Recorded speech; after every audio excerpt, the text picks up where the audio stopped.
Você já parou para pensar que a vida pode ser sofrimento? Ou se a vida é somente sofrimento? Se a salvação para o sofrimento humano causado pela nossa existência fosse renunciar ao mundo, às vivências, às emoções, fosse isolamento, tornando assim a gente totalmente livre. E se a filosofia pudesse de alguma forma curar todas essas mazelas que nos fazem ter estes questionamentos? Oi, eu sou a Bianca e hoje eu venho aqui compartilhar um pouquinho dessa leitura que me tocou profundamente. A Cura de Schopenhauer, de Arvin de Yellow. Arvin de Yellow, não sei se é assim que se pronuncia, porque é o meu segundo livro desse autor que eu leio. O primeiro foi Quando Nietzsche Chorou, o segundo foi esse, A Cura de Schopenhauer, pela editora Ediouro. E o Arvin, ele é, porque ele não morreu ainda, ele está vivo, lá por volta dos seus 93 anos. Ele é um psiquiatra, escritor, e ele vai escrever nos seus romances histórias fictícias, mas que trazem ideias de grandes filósofos, terapias, tudo que ele aborda no seu método, né, de atender, ele traz aqui para o romance. E é uma narrativa que engloba mistura psicológica, filosofia, narrativas da vida. Então acaba sendo uma leitura muito fluida, muito fácil, cheia de diálogos e ao mesmo tempo muito profunda. Quando eu li esse livro, em diversos momentos eu pensava, caramba, realmente eu posso pensar sobre isso e ter uma opinião sobre isso. Temas como morte, finitude da vida, isolamento, vínculo afetivos, relações interpessoais, tudo isso esse livro vai abordar. E o interessante é que a gente consegue tangibilizar, trazer de forma prática as ideias de filósofos, neste caso aqui Schopenhauer. Quem não conhece Schopenhauer, né, gente? Quem aqui não ouviu falar desse filósofo pessimista no ensino médio, na escola?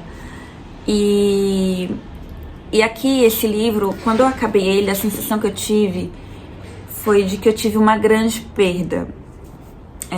Eu senti assim, gente, eu me apeguei muito aos personagens.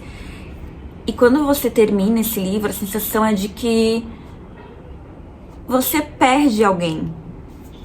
Eu não sei explicar, mas a gente vai acompanhando.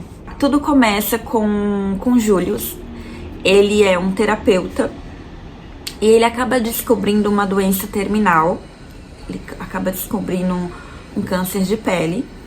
Isso aqui não é nenhum spoiler, tá, gente? A história já começa com esse fato, para mostrar que a partir daí, Julius vai ter algumas reflexões sobre qual foi o seu papel neste momento da sua vida, até este momento da sua vida. Então ele começa a se questionar sobre o que eu fiz até aqui foi de fato diferente, eu tive algum impacto. Então ele busca na sua vida profissional algumas respostas, algumas resoluções de coisas inacabadas. E então ele decide retomar o contato com um ex-paciente dele, o Philip. E, gente, o Philip, ele acaba sendo um personagem que ele não é fácil de se conviver. Mesmo antes, eu acredito que foi uns 20 anos antes que o Julius atendeu o Philip. E ele tinha o problema do Philip era a compulsão sexual. E por 3 anos o Júlio atendeu ele, mas não conseguiu, vamos se dizer assim, curá-lo. Não conseguiu atacar isso, enfim. Então o Júlio ficou com isso, carregando isso durante toda a sua vida.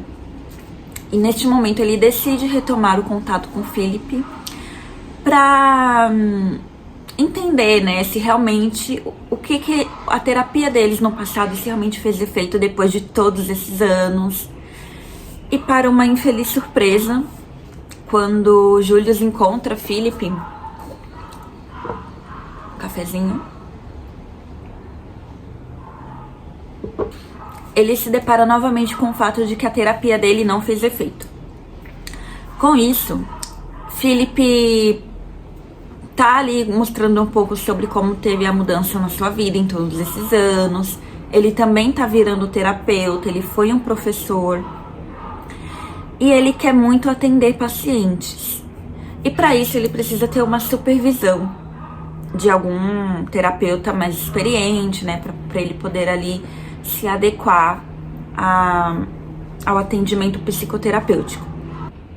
Diante disso, Julius propõe que ele pode supervisionar o Philip com uma condição, que ele adentra ao grupo terapêutico do Julius. E aí toda essa história, a maior parte da história aqui do livro vai se passar neste grupo terapêutico. Se eu não me engano, são umas 6 pessoas que já estão lá, e aí Philip entra. E toda a história se desenrola. Vocês estão ouvindo o avião? Gente, eu peguei aqui amanhã, essa sexta-feira, pós-feriado, para buscar o máximo de silêncio possível. Espero que eu esteja conseguindo. Então, Philip, ele entra nesse grupo, só que ele é uma pessoa totalmente fria, totalmente distante e totalmente apática. E por que disso? Para ele, as ideias de Schopenhauer, que foi o filósofo do século XIX, foi o que trouxe a cura para ele. Ele acaba sendo um adepto radical das ideias de Schopenhauer. Então, em muitos momentos na terapia, ele traz várias citações de Schopenhauer.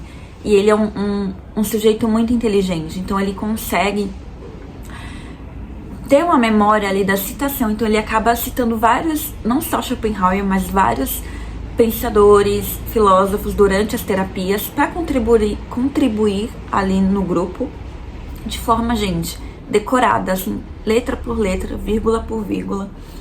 E também durante esses diálogos, durante todos esses encontros no grupo, a Irving traz também uns flashbacks da vida de Schopenhauer para trazer um paralelo sobre como o sofrimento no passado, ali na visão do Schopenhauer, também é um sofrimento no presente. Por razões diversas, mas a condição humana, a alma humana, ela acaba vivendo as mesmas dores, os mesmos questionamentos. Aí que a gente vai se deparar com as questões que este livrinho aqui vai abordar.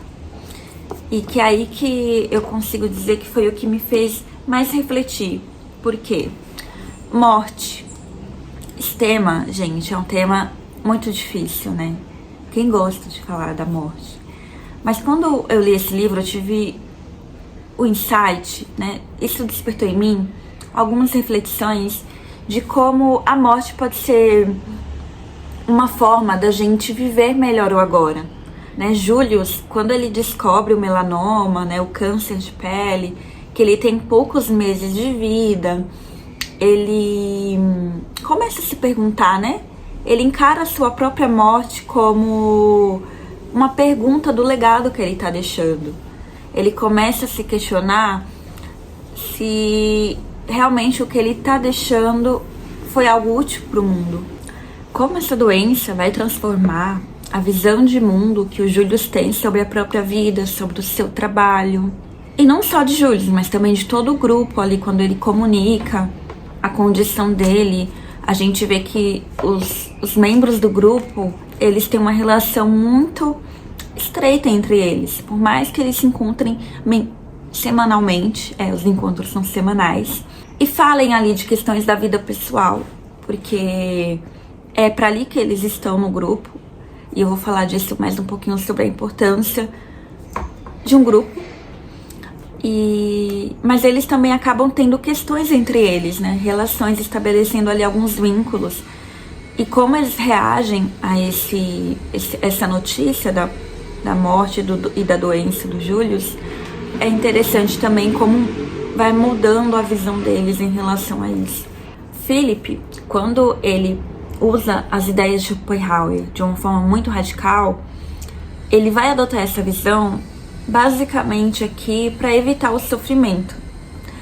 E quando ele traz no grupo algumas citações, alguns pontos de vistas, ele traz de uma forma como para ele funcionou de certa forma.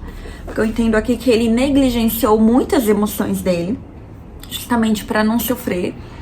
E ele traz pros membros do grupo essa visão, ó, se você fazer isso, internalizar isso, você não vai mais sofrer por isso. Então, não precisa mais sofrer. Entenda isso. Ele acaba sendo muitas vezes frio, ele não é nada empático, ele não consegue, inclusive, gente, interagir de olho no olho com as pessoas no grupo. Ele evita tanto esse contato que quando ele responde, ou fala, interage, contribui, ele olha pro teto, ele olha pro chão, ele não olha para as pessoas. É muito raro o momento em que o olhar dele se cruza com algum membro do grupo. Com Julius algumas vezes, mas raramente acontece. E o pensamento de Schopenhauer, ele fica marcado por essa visão. E principalmente sobre como não ter relações interpessoais é o caminho para a paz, né? Para cessar o sofrimento. E sobre os flashbacks, a gente acaba tendo uma visão sobre a infância do Schopenhauer.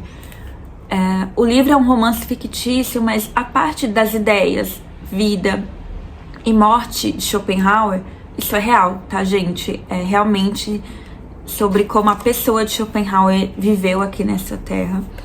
E esses flashbacks vai trazer um pouco sobre a relação do Schopenhauer com a família dele, com os pais dele. Relacionamentos amorosos, como ele lidou com o dinheiro. Então, a gente consegue também entender um pouco sobre como Schopenhauer chegou nessa visão de mundo e como ele conseguiu linkar tudo isso em uma forma de pensamento que até hoje é usada. E não que seja errado, nada disso, mas que se usada de forma radical, sem nenhuma flexibilidade, pode trazer alguns problemas. Tem até uma frase do capítulo 20, que eu vou ler aqui para vocês, onde ele diz assim: feliz é o homem que consegue evitar a maioria de seus semelhantes.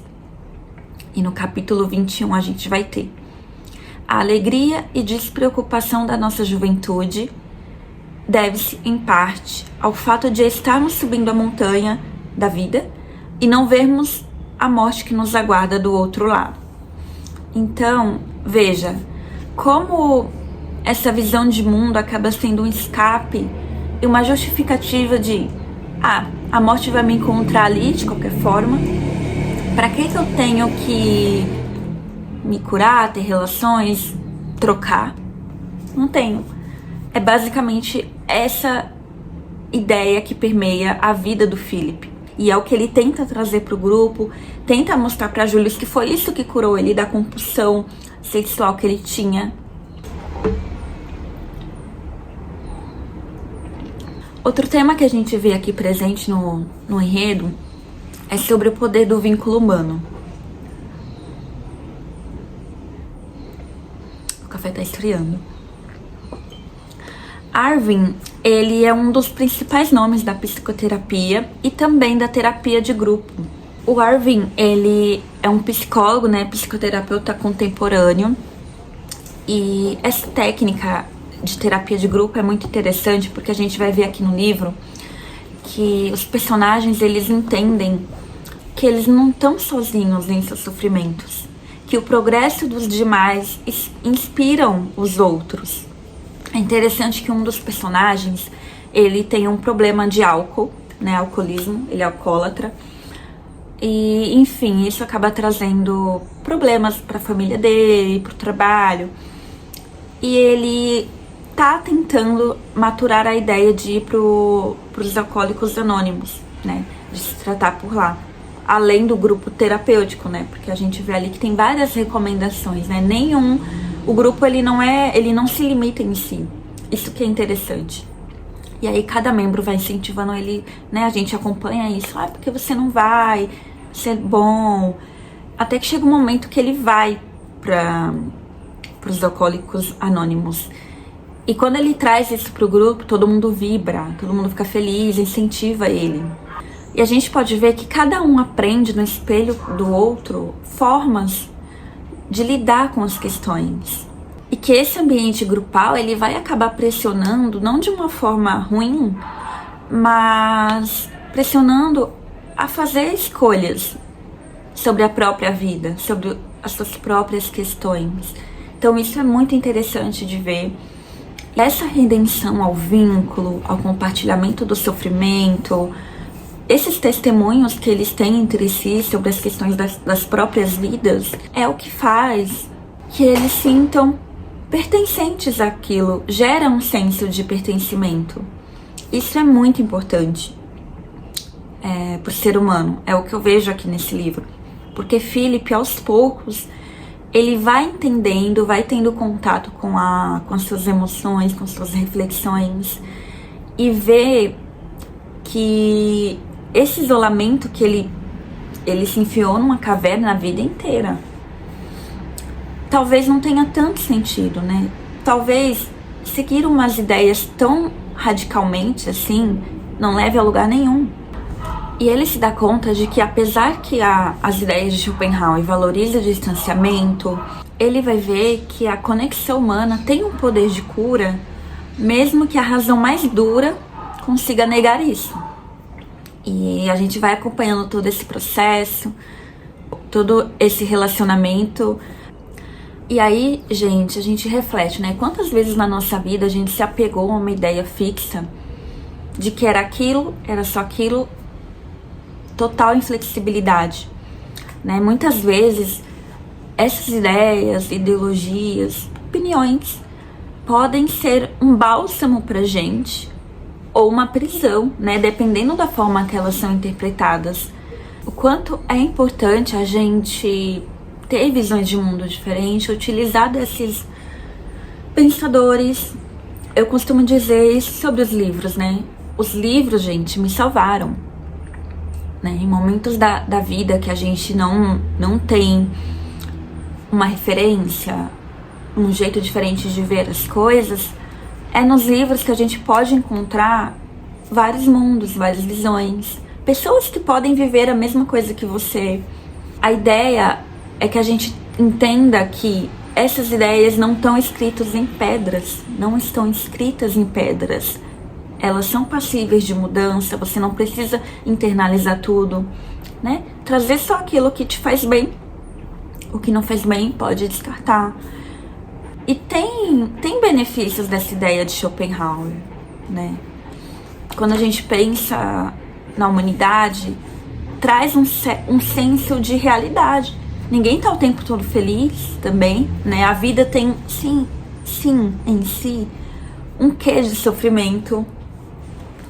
Mas até quando você vai tirar a sua vida, sei lá, 70, 80, 90 anos para viver de forma totalmente isolada em prol do que a morte vai oferecer ali no futuro? Você perde todo o presente, tudo que você pode aprender, todas as relações que você pode estabelecer. O livro também vai trazer esse paradoxo, né, de você internalizar algumas ideias pro bem e pro mal, né? Pro mal nesse lado de Schopenhauer, em que o Philip se apega a essas ideias de forma tão intrínseca a ele, fazendo com que ele vive preso. Ou você pode trazer essas ideias para te dar um insight, para te dar uma forma diferente de ver as coisas. Por exemplo, tem um trecho muito interessante que vai dizer: os escritos e ideias deixados em livros por homens como eu são meu maior prazer na vida. Sem livros, teria me desesperado há muito tempo. Quem não se identifica com essa frase, né, gente? E a gente que é leitora, a gente entende muito bem o que essa frase quer dizer. Se eu fosse dizer se eu recomendaria esse livro, eu diria que eu recomendaria essa leitura para todo mundo. No entanto, vai ser um livro que vai exigir uma sensibilidade, você encarar ali alguns temas difíceis, né, da alma humana, e que você vai fazer um mergulho profundo dentro de si. Mas eu recomendaria para todo mundo, porque os temas que a gente vê aqui, tratado de uma forma tão leve, tão fluida, uma narrativa do dia a dia, não é uma linguagem difícil, então aqui a gente também pode ter acesso de forma prática a ideias, por exemplo, aqui do filósofo Schopenhauer, de forma fácil. Não é aquela linguagem difícil, meu Deus, como entender o filósofo pessimista do século XIX. Não, aqui a gente vai ter uma forma muito relacional com a leitura, com os personagens, com as ideias e as reflexões que vão vindo conforme você passa essas páginas. É isso, pessoal. Espero que tenha gostado. Se te interessou a cura de Schopenhauer, leia. Um beijo.